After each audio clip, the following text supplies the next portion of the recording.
Ladies and gentlemen, boys and girls, we have to talk about the United Kingdom. Today, the results of the local elections are coming in, and it's very clear that Rishi Sunak and the Tory party have suffered a tremendous electoral defeat in the local elections in England and Wales. This is not the first time that the writing is on the wall for the Tory party. They've been in government for 14 years now. And one particular aspect of the way the system works in the UK is that the British Prime Minister has up until January of next year to call an election. So we can call it in July or in October or in November, or if he really wants to wait until the very last moment, he can call an election in January of next year.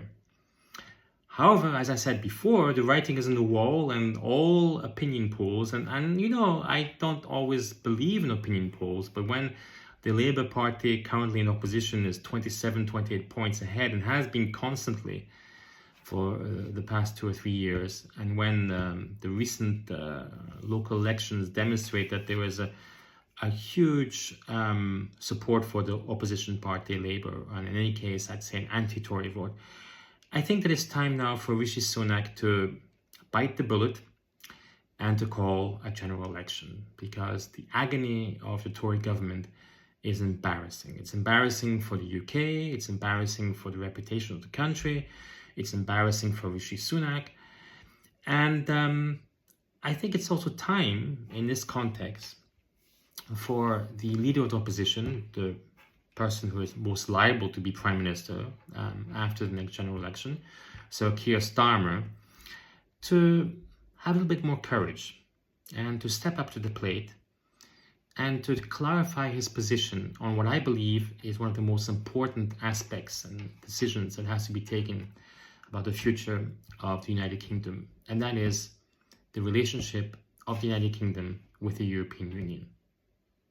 I strongly believe that Brexit was the most damaging political act. I would actually say it's a suicide act.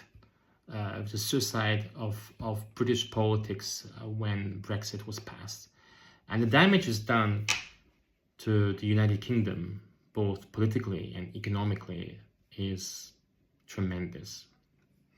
And the Labour Party has the opportunity today, if they come into power, to take courageous steps. Just when Tony Blair and Gordon Brown, when they were elected in 1997, they took the very courageous step to make the Bank of England independent. In those days, it was a big thing, and one of the first things they did when they took over the government was to declare that the Bank of England was to be independent.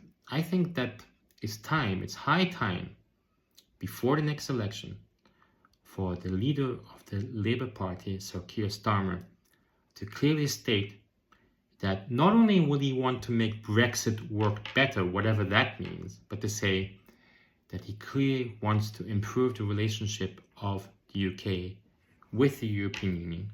And by that I mean clearly lay out how he's going to do that. Does it mean joining custom unions?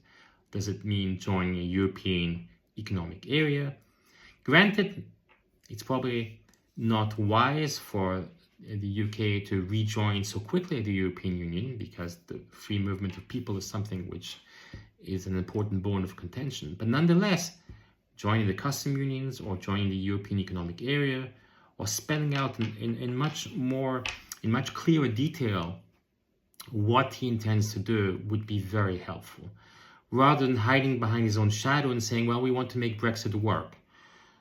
I'm a wee bit sick and tired of these, easy expressions. We're going to make Brexit work, or as Boris Johnson used to say, I have an oven-ready Brexit for you. It's time for clarity. And given the results today of the local elections in the UK, if the Labour Party doesn't have the courage to actually say what they want to do, it would be a real shame.